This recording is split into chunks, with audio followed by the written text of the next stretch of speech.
ధర్నాలు చేస్తూ ఉన్నారు. ఏం చెప్పాడు వాళ్ళకు కూడా? రిటైర్మెంట్ బెనిఫిట్ ఇస్తానన్నాడు, పదవి విరమణ వయసు పెంచుతానన్నాడు, బీమా సౌకర్యం కల్పిస్తానన్నాడు, జీతాలు పెంచుతామన్నాడు, మట్టి ఖర్చుల కింద 20,000 ఇస్తామన్నాడు, మేనిఫెస్టోలో కూడా పెట్టాడు. ఇప్పటి వరకు వారి గురించి కూడా పట్టించుకున్న పరిస్థితి లేదు. సూపర్ 6లు లేవు, సూపర్ 7లు లేవు. వీటి వైఫల్యాలకు సంబంధించి ఇదొకటే కాదు, వాలంటీర్ల పరిస్థితి ఎంత దిక్కుమాలిన అబద్ధాలు ఆడుతూ ఉన్నాడంటే వాలంటీర్లకు సంబంధించి అన్యాయం అనిపిస్తుంది నిజంగా. అసలు వాలంటీర్లను అసెంబ్లీలో ఒక ప్రశ్నకు సమాధానం చెబుతూ అసెంబ్లీలో చెప్తాడు, ఆగస్టు 2023 అంటే మా హయాంలోనే ఆగస్టులోనే 2023లోనే వాలంటీర్ వ్యవస్థను మేము తీసేస్తామని చెప్పి అది ఒకసారి చూపించి లెటర్ ఉందా? లెటర్ పెట్టండి ఒకసారి. అది అసెంబ్లీలో ఈ లెటర్. ప్రస్తుతం వాలంటీర్లు ఎవరు పనిచేయడం లేదు, 2023 ఆగస్టు నుండే వాలంటీర్ వ్యవస్థ ఉనికిలో లేదు. ఆశ్చర్యం అనిపిస్తుంది నాకైతే. మళ్ళా ప్రశ్న, వారి గౌరవ వేతనం నిమిత్తం విడుదల చేసిన నిధులు మొత్తం ఎంత అంటే ఈ సంవత్సరం ఎంత విడుదల చేసినారనేది రెండో ప్రశ్న. 277 కోట్లు అంటాడు. అంటే ఈ సంవత్సరం కూడా 277 కోట్లు రిలీజ్ చేశామంటాడు. కరెక్టే కదా? ఆయన ముఖ్యమంత్రి కాకమునిపే, ఆయన ప్రభుత్వం రాకమునిపే ఏప్రిల్ మేలో వాళ్ళ జీతాలు అందినాయి. అంటే అది ఈ సంవత్సరమే ఇచ్చినట్టే కదా.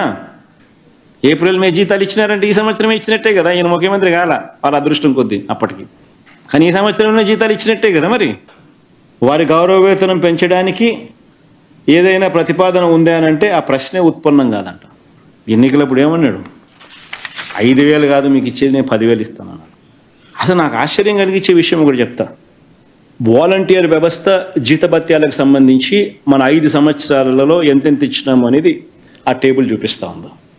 అక్టోబర్ 2 అంటే 2019 అక్టోబర్ నుంచి స్టార్ట్ చేసినామంటే హాఫ్ ఇయర్. మనం వచ్చిన తర్వాత మనం ఏప్రిల్ నుంచి సంవత్సరం స్టార్ట్ అవుతుంది. మనం జూన్లో మన ప్రమాణ స్వీకారం చేసినాం. అక్టోబర్ 2వ తారీఖున ఈ ప్రోగ్రామ్ వాలంటీర్ల వ్యవస్థ లాంచ్ చేసినాం. అంటే సగం సంవత్సరం 2019 6 months తర్వాత స్టార్ట్ అయింది.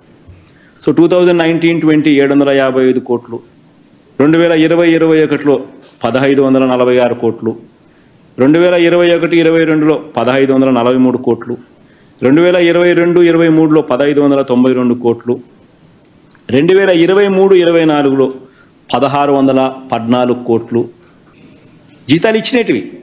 చివరికి 2024-25లో అంటే ఈ సంవత్సరం కూడా చంద్రబాబు నాయుడు ముఖ్యమంత్రి కాక మునుపు కూడా అంతవరకు కూడా 277 కోట్లు ఇచ్చినాం. నేను అడుగుతా ఉన్నాను, ఈ మనిషి చంద్రబాబు నాయుడు అడుగుతా ఉన్నా. ఈ మనిషి అంటాడు 2023 ఆగస్టు నుంచే, మళ్ళీ అది కూడా ఏంది మా మీదే, అది కూడా బండేయడానికి ప్రయత్నం. 2023 ఆగస్టు నుంచే వాలంటీర్ వ్యవస్థ లేదంటాడు. నేను అడుగుతా ఉన్నా, ఏదైనా కానీ గవర్నమెంట్లో ఏ ప్రభుత్వం అయినా కూడా జీతాలు ఇవ్వాలి అని అంటే బడ్జెట్ అప్రూవల్ లేకుండా ఇవ్వగలుగుతారా? ఎవరికైనా జీతం గవర్నమెంట్లో ఫైనాన్స్ కాంకరెన్స్ లేకుండా ఎవరైనా ఇవ్వగలుగుతారా? ఎవరైనా కూడా హెడ్ ఆఫ్ అకౌంట్ లేకుండా జీతాలు ఇవ్వగలుగుతారా? Head of account లేదంటాడు.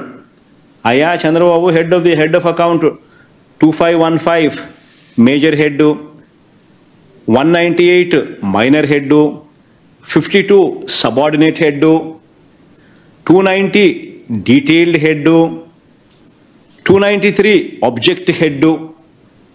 ఎన్ని వాలంటీర్లకు సంబంధించి హెడ్ ఆఫ్ అకౌంట్స్ లేవని ఎట్టు చెప్తున్నావు? ఇన్ని సంవత్సరాల నుంచి ఇస్తూ ఉంటే ఈ హెడ్ల కింద major head, minor head, subordinate head, detailed head, object head, ఇన్ని నెంబర్లు పెట్టి ప్రతి సంవత్సరం జీతాలు ఇస్తూ ఉంటే, ఫైనాన్స్ కాంకరెన్స్తో ఇస్తూ ఉంటే, బడ్జెట్లో ప్రతిపాదించి ఇస్తూ ఉంటే, బడ్జెట్ అప్రూవల్తో, ఫైనాన్స్ కాంకరెన్స్తో, హెడ్ ఆఫ్ అకౌంట్ పెట్టి ఇన్ని సంవత్సరాల నుంచి వీళ్ళకి ఇస్తూ ఉంటే, చివరికి వీళ్ళు ముఖ్యమంత్రి అయ్యేదాకా ఇస్తూ ఉన్నా కూడా ఇప్పుడు వీళ్ళు దీన్ని ఎగరగొట్టి ఇన్నిన్ని అబద్ధాలు దుష్ప్రచారం చేయడం ధర్మమేనా అని అడుగుతా ఉన్నా.